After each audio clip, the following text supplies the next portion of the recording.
What's up, everybody? How you doing, Corey? What's up? Se7en. 8. No, the movie Se7en. Oh. Why was 6 afraid of 7? Why? Because 7, 8, 9. Nice. Dude, David Fincher. I love finches. They're a pretty cool bird. Panic Room. Fight Club. Mindhunter. Gone Girl. Se7en. 1995. Gone Girl's like 2012 or something like that, right? Yeah. 2014? Yeah, something like that. We showed this movie They're all so similar. to my girlfriend. Yeah. And She'd never seen it before? She'd never seen Se7en, and she said, I like that movie. It didn't feel like a movie from 1995. Felt like it could have been modern day, just like a grittier like tone or feel. Yeah. And I agree with that. It probably would have been like we probably would have seen the HDR 1440p or something on Netflix if it was a modern movie, and it might have been crisper, but the time period, the shit that the characters was dealing with, Yeah. Yeah. very applicable to modern day. Yeah. Yeah. It's just like a really interesting detective mystery, really, like, I always say this, but really dark, noir. Really gritty. Really gritty. Had a little bit of like not necessarily like historical, but biblical. Period piece. Like, it was a period of time. Well, it was biblical. Like those okay. those 7 deadly sins are maybe they're not biblical, but No, it was all Dante's stuff, and it has to do with hell and heaven and what things are unforgivable as far as purgatory and all that shit Do you find the is. same concepts kind of pop up with like his other movies as well? The same like 7 deadly sins? Yeah, kind of like high culture, like artwork, and He tries to do sophisticated things, probably. yes, yeah. Even the main character Morgan Freeman is a very like high class character. He's God, you know. Yeah, he is God, literally God. When I hear God's voice, I hear Morgan Freeman. Yeah, I think everybody does. That's very normal. That voice in your head. No, but he was a detective, and he was 7 days away from retirement when the movie starts. But he's very cultured. He goes to the library at night, pays the guards or whatever, the security guards who are playing poker, and he makes that comment. He goes, you got a world full of knowledge here, and you spend the time playing poker. And he likes to read, and yeah. Well, I don't necessarily think he likes to read. I noticed that he probably spent a lot of his time there as a detective going and looking in the library for material. You know, give me a little bit of background on, why a certain crime happened in a certain way. Where could have they've gotten like influence or something for the crimes that they committed? Let's go back and look at the history. Nowadays, you can sit at your desk the whole time while you do that, but that would have been slightly different. It would have been it probably wouldn't be as interesting in a modern time because you don't have that element of it. Yeah, you'd have to shoot it in a different way. Yeah, you'd have to have him in his like office and his probably a similar room like this. I watched something. Computer in his room by himself with his bed disheveled, I dirty as fuck, and he's on the computer looking for material to research his case and do all that stuff. But nowadays you can do that with the internet. Simple Google and look for the book that you want and get a quote. I was going to mention to you the Don't Fuck with Cats. It's a documentary on Netflix that you can watch now. And that takes the amateur Facebook group detectives for a video of someone like this internet stranger looks like he's from like 4chan or something, posts a video on Live Leak or something like that of him torturing a cat, and this Facebook group got around and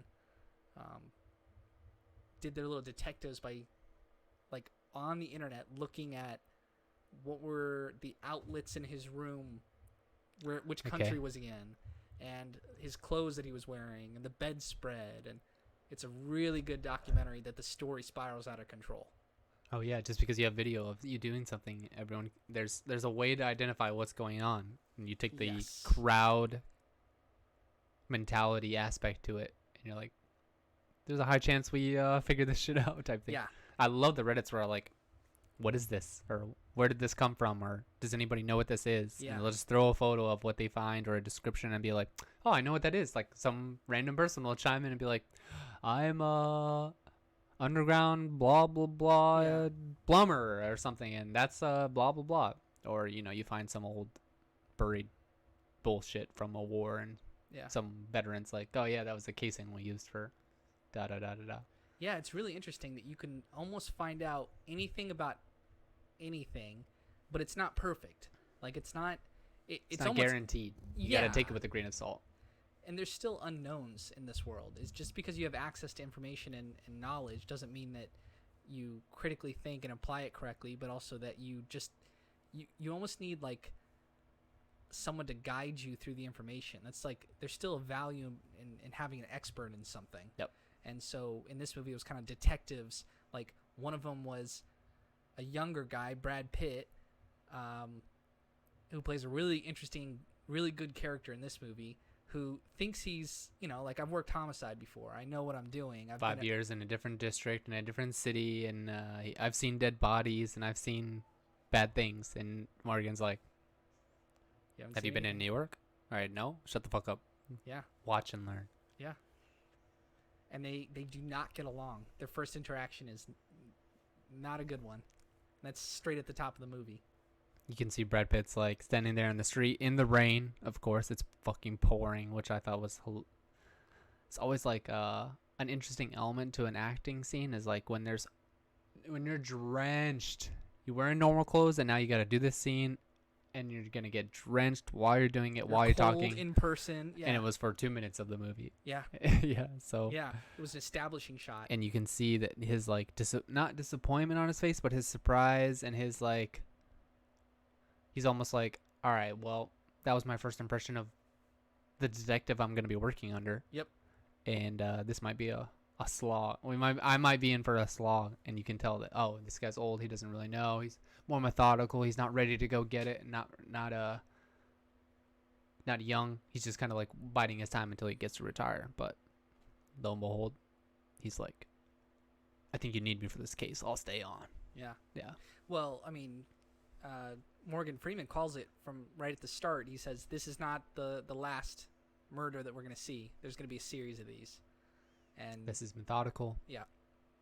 It's you mentioned during the movie we're watching, reminded you of Mindhunter? Yeah. Yeah. So David Fincher is a part of Mindhunter, which has 2 seasons right now. And it's actually like on a hiatus. Like I don't think they've renewed it for a 3rd season, which sucks. But Mindhunter is a really good show if you like anything the detective. First season was amazing. You've seen it, yeah. Yeah, just interesting. It's not even just interesting. It's fascinating. Okay. It's like a whole different world that you just don't know exists, but it's also like a little bit edgy. Sure. Like there's shit you never seen, obviously, and then the way that they deal with it, and it's such a totally different take on detective work and finding a murderer, and it's like these things are so outlandish, but it's actually real. Like you could go down to Louisiana or something and you find to it. Yeah. Like a spree killer, like a serial killer,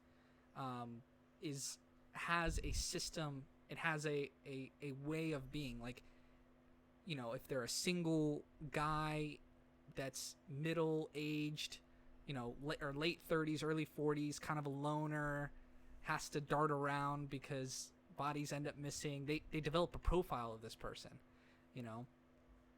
It's so interesting because it's the psychology of people that just aren't normal, and they act fall like normal people. So far outside the normal realm of like who you would think would do something like that. Yep.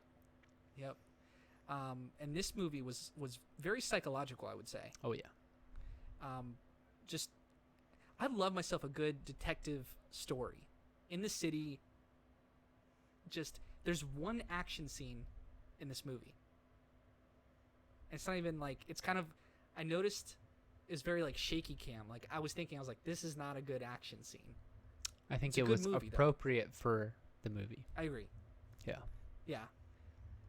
But it was still high tension Yeah. throughout the movie. Yeah. It wasn't it's a thriller. I mean, you're excited, especially as we get towards the end. You're like, what is going to happen? And then all of a sudden you're like, Kevin Spacey, what? Yeah. Rest in peace. Rest in peace. He's not dead. He's just not with us. No longer with us. He's not dead, but he might as well will be. He's like might as well be. Yeah. Let's see. What else about Gwyneth Paltrow? No, the intro. What a hottie. Yeah, Gwyneth Paltrow's beautiful. You said she looks exactly the same. 1995. 1995. And then in Endgame, I mean, you could compare two stills of the same woman, and she looks exactly the same. Too bad she's dumb. Yeah, she's a little weird. Into the crystals and shit. That's what I hear. She's into some crazy shit. Have you watched her documentary? I've not. I've just heard stuff about it. Yeah, I've heard stuff about it too. So maybe we're just talking out of our ass, but yeah, that's enough for me to say. Oh, she's a little cray cray. I don't need to watch that shit. Yeah. I don't want to get sucked in. The intro. They had an intro for this movie. You don't see intros anymore. What was the intro? Kind of a creepy music video vibe, like 9 Inch Nails. At least it sounded like 9 Inch Nails to me. I have no idea if that's right. What were the visuals? Just creepy stuff happening, like someone drawing in the journal that they find later in the killer's apartment. And I think I was in the bathroom when you started. No. You were there. You watched it. Too you drunk? Just don't remember it. Yeah. Substance abuse. But it was a really interesting like intro. It was like really creepy music, and it really sets the tone. And I think that'll make a comeback eventually. Kuhlman, my. You like come on your back? If you guys need a back to come on, Corey is ready for the comeback. Not for free. Definitely not for free. Yeah. We make money any way we can out here. Yeah. Speaking of money, I won't do it. I won't grab it. This shit doesn't expire, right? Okay. I'm just gonna use it. We have the free game. Eventually, I'm gonna use it. Yeah. Every episode, right? We just gotta do it until someone. No, I wouldn't worry about it. I'm covering the code right here, but if you could see through my finger. Yeah. Origins. Leave a comment. We have a giveaway for Assassin's Creed Origins. First person to comment, we will give you Assassin's Creed Origins, free game, no strings attached, all for you. No one's gonna do it. Let's move on. More about the movie though. Like, it's a one-off movie. Like, yeah, there's no sequel. There's no sequel. Nothing to ruin the original. Wasn't set up to idea. be an IP. Yeah. Just a good standalone movie that told a story that wasn't afraid of making the main characters do really odd things that. What if they made a movie called 8? They won't make a movie called 8. And it was the 7 Deadly Sins plus cyberbullying. It's a new deadly sin, cyberbullying. Don't do it. That sounds like the Donnie Darko sequel. S. Darko. Yeah.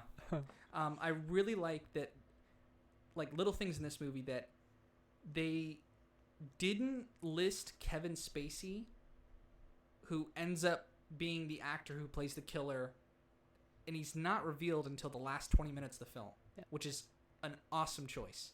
When I first saw it, I was like, wow. I know that actor because I had watched Usual Suspects. Okay. Another great 90s movie. Yep. Criminal film. And I actually knew him from there, and I liked the actor because I loved the way he portrayed.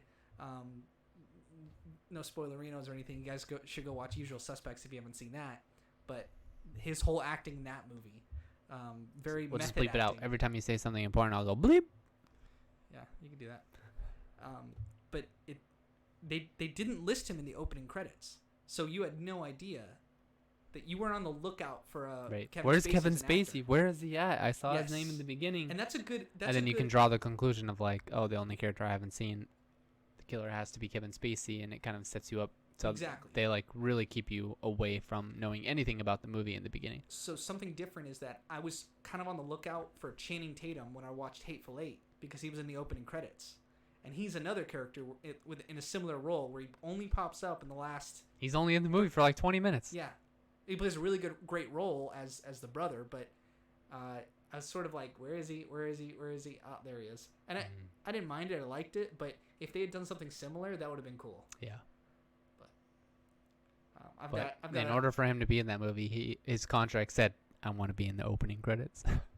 maybe that Yeah. there's weird things that happen like Right. that. Like it's a big deal with the first actor who's listed, and then there's something to be said about like if it's written the like screenplay by someone or someone and then the and sign, the ampersand. Okay.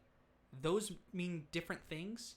Like one of them means you co-wrote it together, Right. and one of them means one person wrote it and then the other person added on to it. And there's a distinction. I don't know the Right. details, but everything you see in with the credits in the beginning and then the credits at the end, it's very methodical. Like they yeah. put it for a reason. Yeah. There's someone in charge of that shit. There's someone who has to go Well, there's by also what's in culture around contracts. it. Yeah, exactly. Yeah. Yeah. They say a lot of times that a director's first movie is reflective on. It may not be perfect for the first movie. In fact, most movies are not their best work, their first one, but they've got elements of it. And this is the same with David Fincher. I'm not sure if this is his first movie or not. Actually, I know it's not because he had another movie called, it wasn't called Stalker, but it was called like Loner, or it was a black and white film about a character who stalks other people. Does he do anything to them? I don't remember. I haven't seen that movie in forever. I don't think I've watched it all the way through.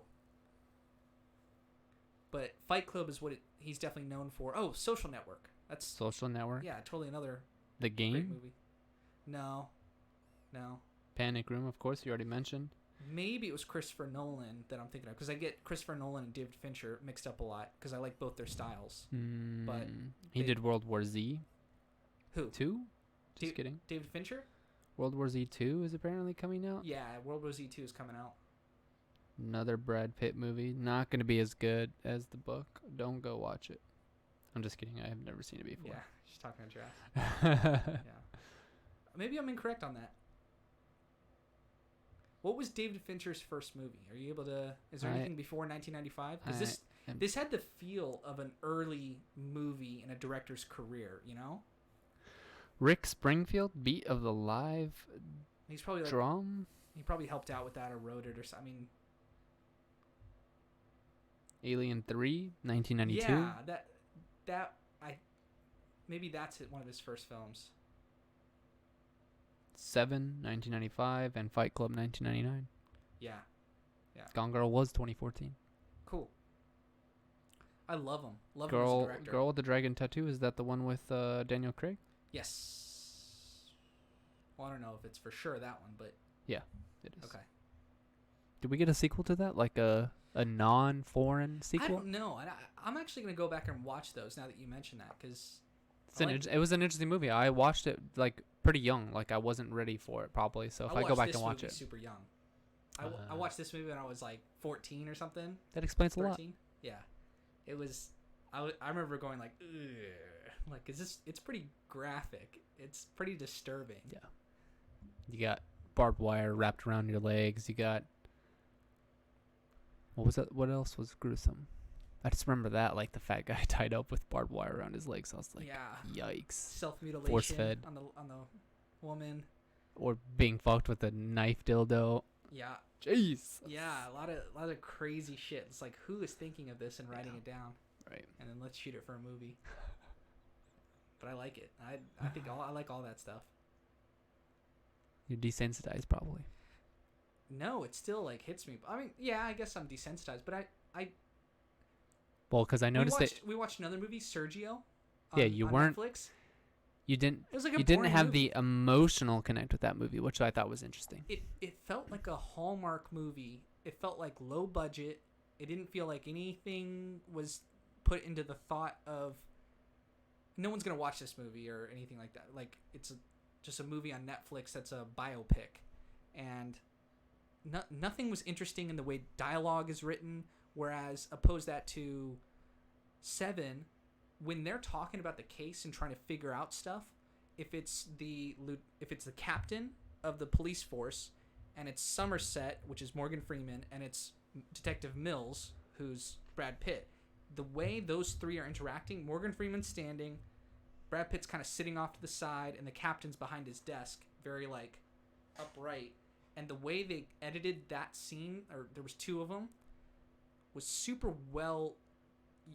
You, the viewer, are figuring out, and you're figuring out the story through the dialogue of what they're saying, but you're also figuring out how the characters are reacting to each other. You can feel the tension between Somerset and Mills from the start of the scene, and the captain is like decisive, and he seems like he has lots of experience.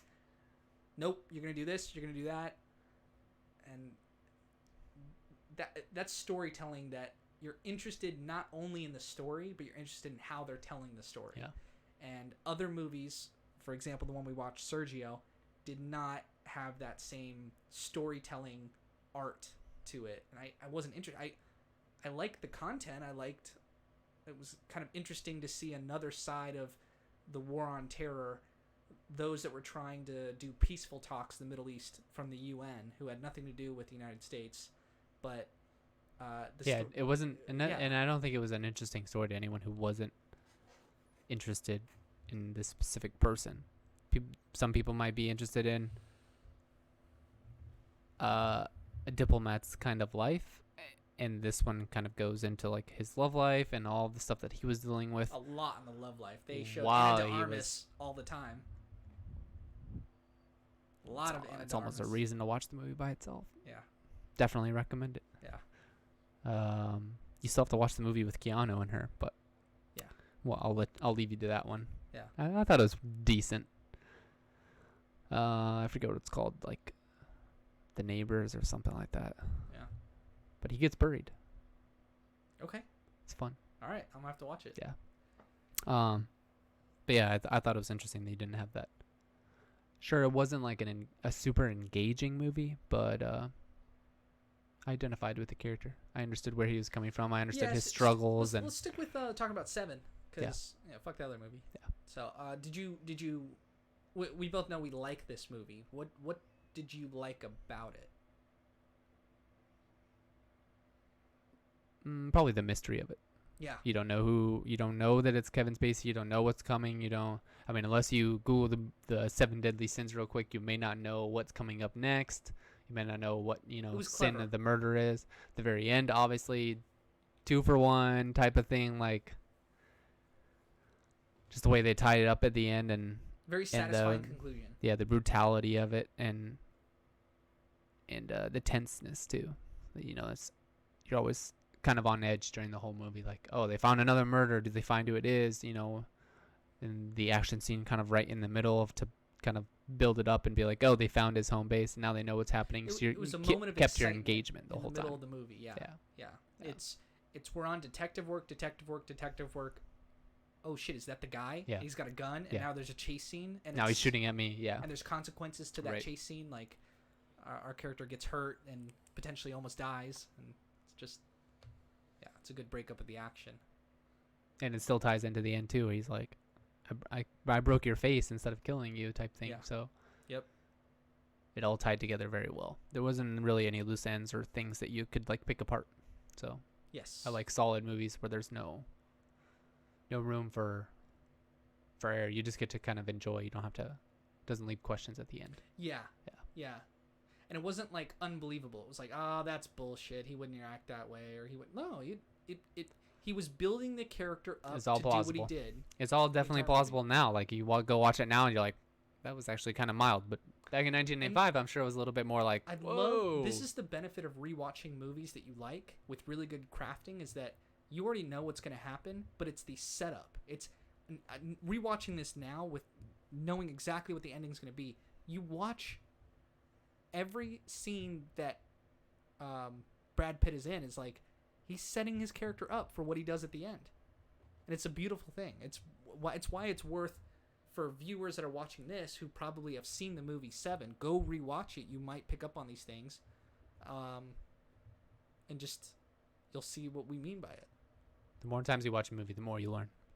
Yeah, and if you rewatch a movie and you're bored by it, don't do that. Like we rewatch a lot of movies because we enjoy them. We also know that we watch them because we enjoy them, but because they're also quality. Like yes, yeah, they're beyond just me and you liking them. We kind of have there's like it's beyond them being like new. It's beyond who's like in them. It's beyond what the subject matter is. It's beyond what genre it is. You know, I don't think we necessarily have a genre boundary.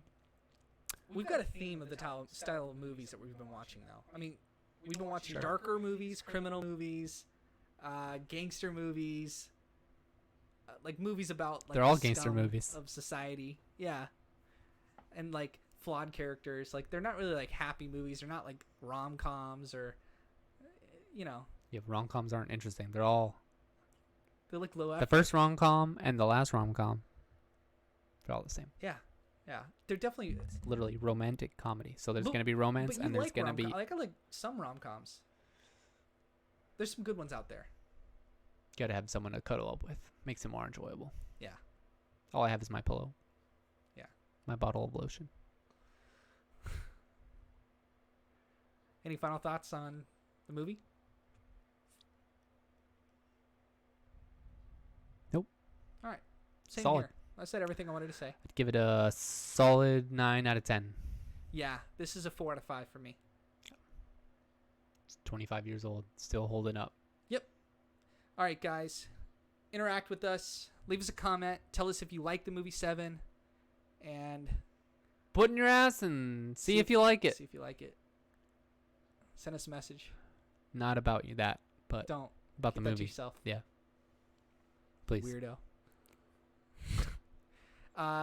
Viewers can make requests for movies. Absolutely. We can, you know what? I'm going to be crazy. If you are watching our stuff and you want to get on Discord with us, I'd be open to that. I don't want to speak for you and your time, but I'll talk with you and we'll discuss your favorite movies. You can vet them and then I'll join in if they're cool. Yeah, don't be weird. We got if people are watching us to the length of our videos and the subject matter and we talking and people are gonna be normal. Like I don't think there's weirdos out there, but I'll let you meet him first. Yeah. You tell me, hey, come meet Matthew. He's a great person. Yeah.